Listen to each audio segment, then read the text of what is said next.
Greetings. Not such a sunny, beautiful day here today. It's been raining almost to the morning.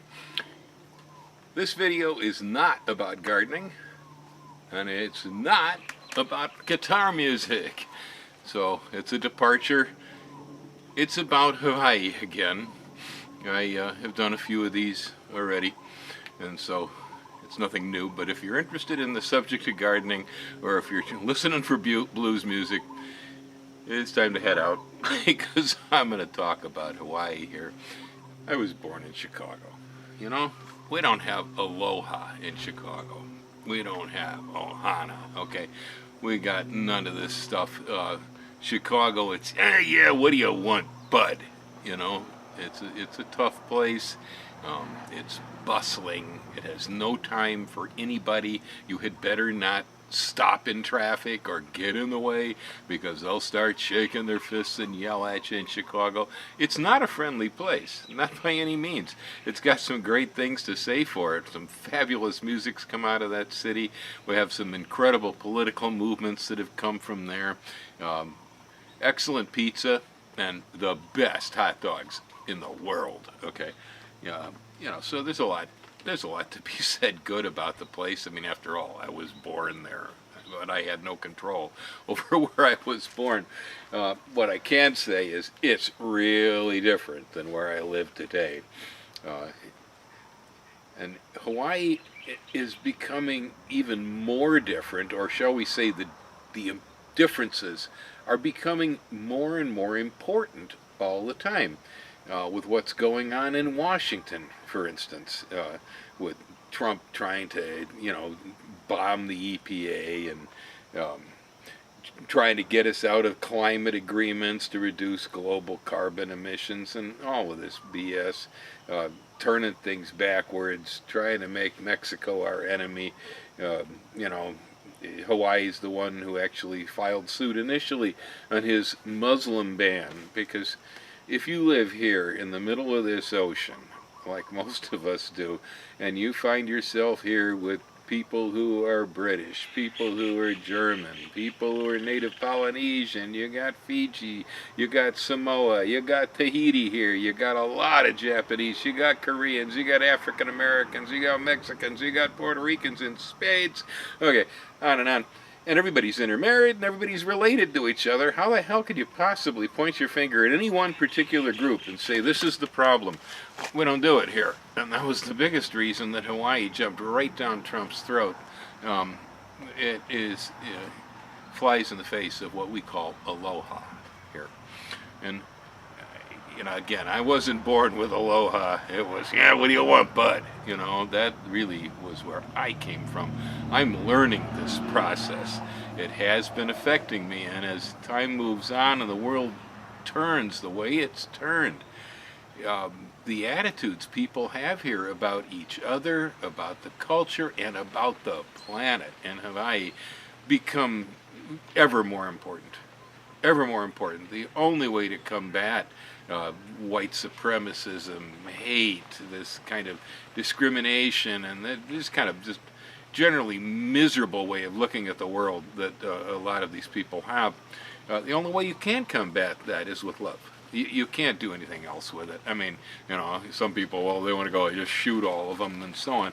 That doesn't do any good either. That's revolution. Revolution goes round and round at 33 1/3 RPM, and it never really goes anywhere, according to John Trudell, Native American poet, singer. I think John's right about that. It always ends up back where it starts. So, the only way to diffuse anything is acceptance. And that goes for your own personal problems too. When I accept myself, I get comfortable. I don't cause as much trouble. Anyway, so the Aloha thing has gotten to be more important all the time. But recently I did a little video about merging the ancient and the modern. And I guess it must have been on my mind because of Hokulea. Hokulea is the Polynesian voyaging canoe that was built here in Hawaii and left with the crew 3 years ago and actually completely sailed the planet. They went everywhere with this boat I find it very moving because they did not use compasses. They didn't use any modern technology when they did this. They did it the old style. They built the canoe basically in the old style. They sailed it by wave finding and by watching stars. There were very few people left on this planet who were still alive that knew how to do this. And some years back in the 1970s, people here decided that they needed to do that. So they went out and they had to go south in Polynesia to find people who still knew how to wave find. And now they are passing it on to generations. And the fact that they managed to sail this canoe all the way around the planet kind of defeats a lot of this white European history where we believe that nothing happened until Columbus or Captain Cook got there. You know, that's a load of BS.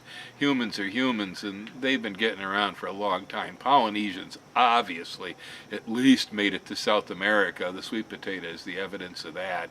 And there's chicken exchange too. The chickens kind of proved that there was contact long before Captain Cook got here between South America and Polynesia. And so Polynesians were sailing all over the Pacific at one point, perhaps further than that. We don't really know. And they were doing it without modern technology. Well, today, since they've decided that this will be brought back into the culture, the mana, the M-A-N-A, which would be the elevation of the group spirit, the union between people that binds them, that is so strong around this. And it doesn't matter whether you're young, old, whether you're Polynesian, or whether you're born in Chicago like me.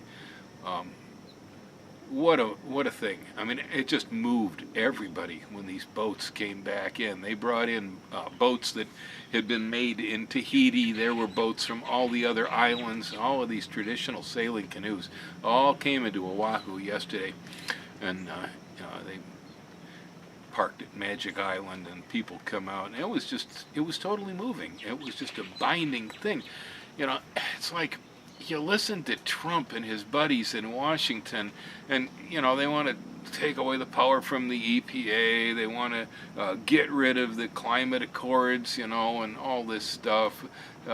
That they want to think that, you know, they want to unleash coal. Coal's coming back. We're going to burn coal again, and so on. Whereas we had a really good road heading inwards towards alternative energy and this sort of thing. And these guys are trying to turn back the clock to take us back to the Stone Age. Well, it does not sit well here in Hawaii, what's being done, because the love of the Aina, Malama the Aina, the love of the land here is stronger than I have ever seen it anywhere in the United States. And I'm not talking about everybody here is an environmentalist. They're not. But I think I'm still puzzling this out. But it has something to do with that Hawaii is a microcosm in a way of the entire universe. The way things actually work, not the way we think they work, okay? And, you know, the volcanoes here, for instance, are constantly destroying beautiful, pristine rainforest as the lava moves forward. But that same lava that's destroying the rainforest is building more island, and more rainforest is coming up on the lava. And so this whole cycle of creation and destruction is being intertwined in the yin-yang of things. You know, this is an example. It's just daily here, in your face. It's just in your face when you live here. It's hard to get away from the idea that things are both created and destroyed with the same hand, and all creation flows from everything that is destroyed, and there is no difference between these two things, that they're one unified whole. And living in the middle of the ocean on an island, especially if you go back years ago, centuries back, people here they just couldn't mess around, okay? They had to be able to sustain themselves. And so sustainability and the way we interact with the land, how we love the Aina, okay, these are cultural concepts that go back for thousands of years in this place. For most of America, these are concepts that came up sometime in the 1960s for most of you, 20th century and late 19th century boiled up some of it. We had Thoreau and we had Aldo Leopold. We had all sorts of people that came up during the 20th century that kind of enlightened the rest of us. But late in the 20th century is when most of us really started to catch on, and we got an EPA, we got environmental protection, the Sierra Club came about, and so on, and all this environmental consciousness and conservation. Well, that's history here, okay? Without it, the Hawaiians would not have survived. And so the love of the land and the protection of the land here is something that's deep in the soul, and I've begun to realize it. I mean, I've always been a person who believed in protecting the earth. It's what we come from. You have all the technology you want, but the technology is only a veneer over the top of a biological world, and without that biological world, you don't have any technology. There are no smartphones, there are no computers, there is nothing. Okay, it's all based on corn, fish, dirt, trees, and so on. The oxygen in the air is from the plants and so on. So I think if you live in this island in a remote place, you begin to understand that the earth is an island. And so you realize you've got to protect it. And so the cultural belief system here in Hawaii is now becoming more important than it ever was within the United States, because we still believe this stuff here. In Washington, they apparently don't, and they don't get it. Hate instead of aloha, send the Mexicans home instead of tolerance, ban the Muslims, get rid of the EPA, open up the coal mines, and so on. All this kind of stuff, which is totally destructive and retro thinking. Well, it flies in the face of what most people actually believe and feel here in their hearts. And it became so clear when Hokulea came into port yesterday after 3 years on the seas without technology. And it showed what had naturally been the way of life here for so long, brought it into the present, so we're still living it. And that kind of love of tradition, that sort of love for the planet, that sort of love for each other, okay, and this feeling that we're really all here on this island or this planet together, and it's the only place we have, okay, that has become so important today. And Donald Trump needs to watch this video too, because I'm not the only one that feels this way. I feel this way because there's so many people here that feel this way. And all the time I'm getting people coming into my nursery and buying plants who are brand new here. There are new people coming to Hawaii every day in large amounts. And the one thing I ask, carry on the tradition.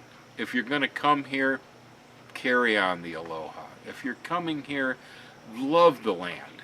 I mean, these are paramount, all right? Loving your neighbor, loving the people that come here, loving the island, and taking care of this is the most important thing. And so, if you got a lot of baggage like I had when you were born in Chicago, and you were born in an ugly, filthy, grouchy place where we punched each other's face in sooner than talk to them, well, if you come here, don't bring that stuff with you. We got enough of it as it is. We don't need any more. Let's preserve what we got, because it's become so much more important than it ever was today. Aloha. Thanks for watching. Check out Hokulea if you just haven't heard about the voyaging canoe. Happy